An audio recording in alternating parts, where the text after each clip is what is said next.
नमस्कार, मैं हूं सौम्या माथुर। इस वक्त आप जुड़े हुए हैं सिटी बिग न्यूज़ के साथ।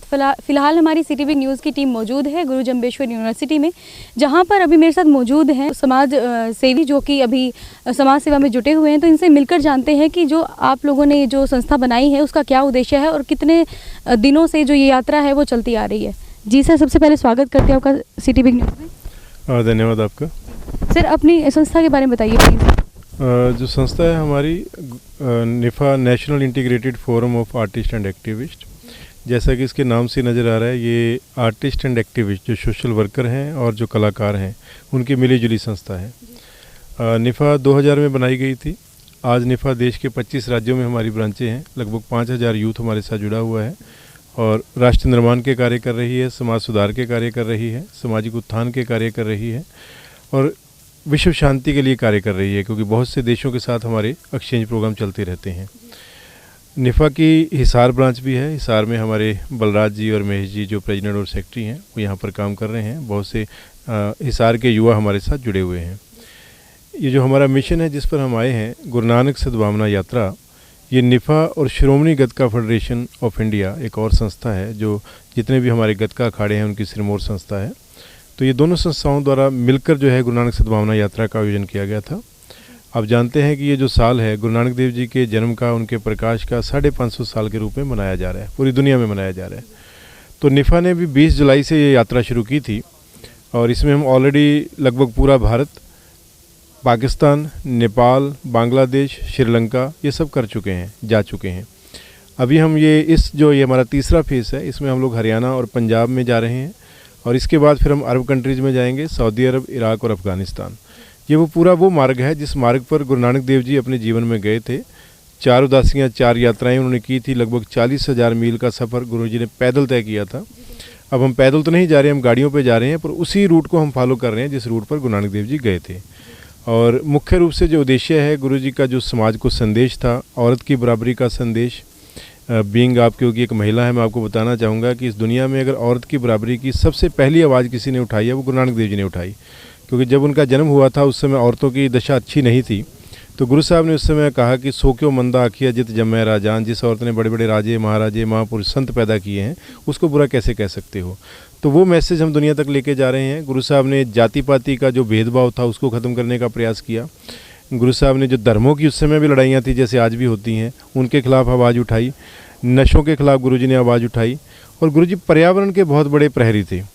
उनकी गुरबाणी के अंदर अनेक जगह पर इस प्रकार की पंक्तियाँ आती हैं, इस प्रकार के शब्द आते हैं जहाँ ये पता चलता है कि वो पर्यावरण और पर्यावरण से जुड़े हुए सभी जो जितने भी उनके सोमे हैं प्रकृति के, उन सभी से बहुत प्यार करते थे, उनकी संभाल की बात करते थे। और पेड़ वो अपने हाथों से भी लगाते थे और दूसरों से लगवाते भी थे। बहुत से गुरुद्वारों के नाम पेड़ों के नाम पर हैं। तो इसी बात को लेकर इस यात्रा के अंदर 55,000 पेड़ लगाए जा रहे हैं। और जब हम पाकिस्तान गए थे, क्योंकि यात्रा की शुरुआत पाकिस्तान में गुरु साहब की जो जन्मभूमि है ननकाना साहब, वहाँ से हुई थी, और आते हुए हम लोग उनकी जन्मभूमि की पावन मिट्टी और पंजा साहब जो है गुरु साहब का एक और स्थान है वहाँ, उसका पवित्र जल लेकर आए थे। और हर एक पौधे में 55,000 पौधों में गुरु साहब की जन्मभूमि की पावन मिट्टी और पंजा साहब का जल जो है वो डाला जा रहा है। ये जल और मिट्टी केवल इसलिए डाली जा रही है कि लोगों की भावना जुड़े, और भावना जुड़ने के कारण वो जो पौधा लगाया गया है वो पेड़ भी बने। वो केवल सेल्फी या फ़ोटो तक सीमित ना रह जाए। लोगों को पता हो कि मेरे गुरु जी की इसमें जन्मभूमि की मिट्टी है तो मुझे इसकी संभाल भी करनी है, ताकि वो 55,000 पेड़ जो हैं वो बड़े हों, वो मानवता को छाया दें, फल दें, फूल दें। तो ये इस यात्रा का उद्देश्य है जिसको हम लोग कर रहे हैं। योगदान की बात करें तो सरकार की तरफ से कितना योगदान मिलता है सर? देखिए, जहाँ तक बात है, सरकारें अपना काम कर रही हैं, संस्थाओं को अपना काम करना चाहिए। निफा जो है वो नॉर्मली हम लोग सरकारी ग्रांट नहीं लेते हैं, हम लोग ग्रांट के चक्कर में नहीं पड़ते, क्योंकि हम संस्था को अलग ढंग से चला रहे हैं। डॉक्टर बिदानी हैं यहाँ हिसार में, ऐसी अनेक हस्तियाँ हर ज़िले में, हर जगह जहाँ हमारी ब्रांचें हैं वो जुड़े हुए हैं हमारे साथ, जो हमारे नेक कामों में सहयोग करते रहते हैं। तो हम नॉर्मली निफा का एक हमारे कुछ असूल हैं, हम लोग फॉरेन फंडिंग नहीं लेते हैं, हम लोग सरकारी ग्रांट भी नहीं लेते हैं, क्योंकि कहीं ना कहीं उसके साथ कई चीज़ें जुड़ी हुई हैं, कहीं करप्शन जुड़ा हुआ है, तो हम लोग उसमें जाना नहीं चाहते। हम लोग पूरी ईमानदारी के साथ युवाओं को साथ लेकर संस्था को उस मार्ग पर ले जाना चाहते हैं जिस मार्ग पर हम युवाओं को कहते हैं कि आप लोग चलो। तो इसलिए हम लोग सरकारी, हाँ, अदरवाइज़ मैं अगर प्रशासनिक बात करूं तो सरकार का सहयोग मिलता है। बहुत सी चीज़ें ऐसी होती हैं जहां आपको प्रशासनिक, वहां हर जगह पैसा सब कुछ नहीं होता, प्रशासनिक सहयोग की भी ज़रूरत पड़ती है, व्यवस्थाओं में के अंदर प्रशासन की ज़रूरत पड़ती है, सरकार की ज़रूरत पड़ती है। और हम लोग बड़े फॉर्चुनेट हैं, बड़े लक्की हैं, हमारे जितने भी कार्यक्रम रहे हैं उसमें सरकार जो है, चाहे किसी की भी रही हो, सरकारों ने हमेशा हमें सहयोग किया है। उनको लगता था कि हम लोग अच्छा काम कर रहे हैं तो हमें कभी सरकार या प्रशासन से दिक्कत नहीं हुई। अब तक निफ़ा में कितने लोग जुड़ चुके हैं और जहाँ जहाँ भी आप जाते हैं लोगों का कैसा रिस्पॉन्स आपको देखने को मिलता है सर? निफ़ा की जो सक्सेस जर्नी है 19 साल की है। 2000 में संस्था को शुरू किया था। 2000 में 6 बार संस्था का नाम Guinness book of world record में आ चुका है। 6 वर्ल्ड रिकॉर्ड हैं संस्था के नाम पर। इस देश का किसी भी युवा संस्था के लिए जो सबसे बड़ा सम्मान होता है उसे राष्ट्रीय युवा पुरस्कार कहते हैं, जो प्रेसिडेंट ऑफ इंडिया से मिलता है। वो सम्मान संस्था को मिल चुका है। और हमने करनाल से एक छोटा सा पौधारोपण किया था। आज देश के 25 राज्यों में निफ़ा की ब्रांचें हैं। लगभग 5000 से ज़्यादा युवा कलाकार और युवा सामाजिक कार्यकर्ता जो है वो संस्था के साथ जुड़े हुए हैं। निफ़ा के माध्यम सिटीबिग न्यूज़ के माध्यम से निफ़ा की तरफ से लोगों को क्या आप संदेश देना चाहेंगे सर? मेरा सबसे बड़ा संदेश यही है कि आज के टाइम में सबसे ज़्यादा अगर किसी चीज़ की ज़रूरत है तो वो पर्यावरण को बचाने की है। देखिए, समस्याएं और भी हैं, उन पे भी काम करने की ज़रूरत है। लेकिन अगर मानव की एग्जिस्टेंस ही नहीं रहेगी, मानव ही नहीं रहेगा, तो वो समस्याओं को कैसे ठीक करेगा और बाकी काम कैसे करेगा? तो पर्यावरण की समस्या सीधे सीधे मानव, आप देख रहे हैं 2-3 दिन से सभी चैनल्स पे जो दिल्ली के अंदर आबो हवा ख़राब हुई है उसका जिक्र चल रहा है। रातन 2 दिन से मेरी भी तबीयत ख़राब थी, क्योंकि चंडीगढ़ से करनाल आते हुए इतना पोल्यूशन अंदर चला गया था हवा के माध्यम से कि मेरी अपनी भी तबीयत 2 दिन जो है ख़राब रही। तो ये चीज़ें हमारे एग्जिस्टेंस से जुड़ी हुई हैं। तो आपके इस चैनल के माध्यम से मैं यही संदेश देना चाहूँगा हिसार वासियों को, और जहाँ तक आपके चैनल की रीच है, जो लोग इसको देख रहे होंगे, कि सबसे पहला काम यही करें कि हम लोग पर्यावरण को बचाएं। हम लोग अपने बच्चे के जन्मदिन पर हमने एक नया प्रयास शुरू किया करनाल में, और वो मैं हिसार को मैसेज देना चाहूँगा कि जिसके यहाँ जन्मदिन है, जौन सा जन्मदिन है, वो उतने पेड़ लगाए, उनकी संभाल करे। परमात्मा ना करे किसी के घर में अगर कोई डेथ होती है, हम डेथ पे दान राशि निकालते हैं, तो हमने एक नया प्रयास शुरू किया कि आप दान राशि जहाँ निकालते हैं वहाँ ये भी करें परिवार की तरफ से कि जो हमारे परिवार का सदस्य गया है उसकी याद में, जिस एज में वो गया है उतने पौधे हम लगाएंगे। और कई लोग आगे आए हैं। इसी प्रकार जैसे यहाँ एम्प्लॉइज़ आती हैं, यूनिवर्सिटी में काफ़ी साथी हैं जो एम्प्लॉई हैं, हम एम्प्लॉइज़ को मैसेज देते हैं कि जब आपकी रिटायरमेंट हो, जितने साल आपने सर्विस में गुजारे हैं उतने पौधे लगाइए। सबसे बड़ा ज़रूरी है पर्यावरण की रक्षा, जो हमारी एग्जिस्टेंस से जुड़ा हुआ है। हम लोग रहेंगे तभी बाकी काम कर पाएंगे, तभी ये जो इंफ्रास्ट्रक्चर डेवलपमेंट हो रही है इसका लाभ उठा पाएंगे। अगर हम ही नहीं रहेंगे तो ये सब चीज़ें व्यर्थ हो जाएंगी। तो यही संदेश है कि पर्यावरण को बचाएं। बहुत ही सुविचार आपने हमारे दर्शकों के साथ शेयर किए, उसके लिए धन्यवाद sir. Thank you very much. तो अभी मेरे साथ जुड़े हुए हैं डॉक्टर भूटानी जी। सर, जैसे जो निफ़ा में जो कार्य कर रहे हैं, जितने भी जन कार्य करेंगे, उनके कार्यों की आप किस तरह से सराहना करना चाहेंगे?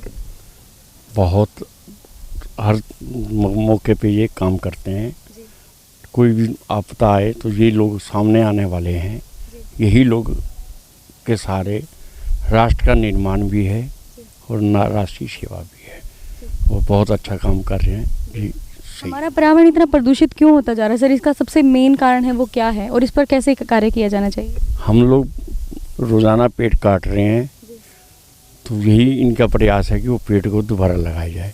पर्यावरण में बड़ा फर्क पड़ता है पेड़ काटने से, क्योंकि जनसंख्या बढ़ती जा रही है, लोग पेड़ काटे जा रहे हैं, अपना घर बनाए जा रहे हैं। लेकिन पेड़ों की कमी होने का इनका एक अभियान जो चला है, मैं पूरी मदद करूँगा और इनके अभियान में सफल करूँगा और पेड़ लगाने के लिए सारी जनता से कहूँगा। ऑर्गेनाइज किया है सर, किस तरह का रिस्पांस मिल रहा है और क्या लगता था आपको कि ये यात्रा यहाँ पर आई, कितनी सक्सेस होने वाली है? कि जो गुरु नानक जी की सेलिब्रेशन चल रही है बर्थ पे 550वें पे, तो हमारी यूनिवर्सिटी पिछले 4-5 महीनों से लगी हुई है। उसमें सबसे पहले तो हमने एक सेमिनार करवाया, तो उसमें बहुत अच्छे वक्ता बुलवाए हमने जो है अपने इंडिया से, और उसके बाद हमने गतका प्रोग्राम करवाया। जो वो प्रोग्राम 2 घंटे का चलना था, लोगों ने डिमांड करके 3 घंटे करवाया। और उसके बाद अब 3 दिन हमने अखंड पाठ भी रखा यूनिवर्सिटी में। और कल ही वाइस चांसलर सर ने कहा कि ये टीम वहाँ से निफ़ा वाली टीम आ रही है, तो फटाफट आप अरेंज करो, और आपने पेड़ लगवाने, तो फिर फटाफट हमने अरेंज किया। और कि ये तो सोशल काज है कि पेड़ लगाना पर्यावरण के लिए सबसे ज़्यादा अभी 2-3 दिन से पराली का ही टॉपिक चल रहा है, और ये इतना सोशल काज कर रहे हैं, इतना बढ़िया समाज के लिए काम कर रहे हैं, तो हम तो भाग के इनके साथ जा भी गएंगे, वहाँ भी चले जाएंगे, आगे भी जाएंगे, आपके साथ जा भी गएंगे। तो हम इनका बल्कि धन्यवाद करते हैं, ये इतना बढ़िया काम कर रहे हैं। अवेयरनेस की यदि बात करें तो कितने का अवेयरनेस आई है सर इस शुभ कार्य से? हमारी यूनिवर्सिटी में तो अभी एक और मैं बता रहा हूँ कि 550 पेड़ हमने लास्ट मंथ लगाए हैं और इनका अब आदेश है कि 550 और लगाओ, तो हम वो भी लगाएंगे, इनको वायदा कर रहे हैं। और हमारी यूनिवर्सिटी में जितने भी एम्प्लॉइज हैं सारे बढ़ चढ़ के हिस्सा ले रहे हैं। और सबसे ज़्यादा आप देखो, यूनिवर्सिटी जो है 1996 में ये गौशाला थी, यहाँ पे बिल्कुल जो डेजर्ट था ये इलाका, और पूरी यूनिवर्सिटी ग्रीन है। तो हमारी यूनिवर्सिटी में अवेयरनेस बहुत ज़्यादा है और सारे एम्प्लॉइज पेड़ों का बड़ा ध्यान रखते हैं जितने भी। और बाकी जो यूनिवर्सिटी है गुरु जम्बेश्वर महाराज जी के नाम से बनी है और वो सबसे बड़े दुनिया के एनवायरमेंटलिस्ट रहे हैं। तो इसलिए हम जानवर हो या पशु हो, पक्षी हो और पौधे हों, तो उनका पूरा ध्यान रखते हैं। सर जैसे क्या कहना चाहते हैं सर? यूनिवर्सिटी ग्रीन अवार्ड भी मिला हुआ है यूनिवर्सिटी को। तो जैसे जितने भी पौधे लगाए गए हैं उनकी सुरक्षा, उनकी सुविधा की वो कौन लेगा सर जिम्मेवारी? हमारे यहाँ हॉर्टिकल्चर, ये हमारे एक्शन जी। इसमें यूनिवर्सिटी में जितने भी पेड़ पौधे लगे हैं उसकी सुरक्षा की और लालन पालन की जिम्मेवारी हमारी है। मेरे साथ सहयोगी के रूप में श्री पालाराम जी हैं जो हॉर्टिकल्चर का काम देखते हैं, और हमारी पूरी टीम है। हमारे पास 100 आदमियों का स्टाफ है, माली हैं, ट्रैक्टर, टैंकर, हमारे पास सारा इंफ्रास्ट्रक्चर सरकार ने दिया हुआ है। उसकी मदद से हम पूरा इसका लालन पालन करते हैं पेड़ पौधों की, और किसी प्रकार की कोई दिक्कत नहीं। सभी पेड़ों का हमारा सक्सेस रेट 95% से ऊपर है। पेड़ों को हम मरने नहीं देते। हम ट्रांसप्लांट करते हैं बड़े पेड़ जो पुराने, जहाँ कोई बिल्डिंग बननी हो, रोड बननी हो, तो वो काटते नहीं हैं। हम जेसीबी की मदद लेके दूसरी जगह शिफ्ट करते हैं और किए भी हैं, और 80-85% सफल हुए हैं।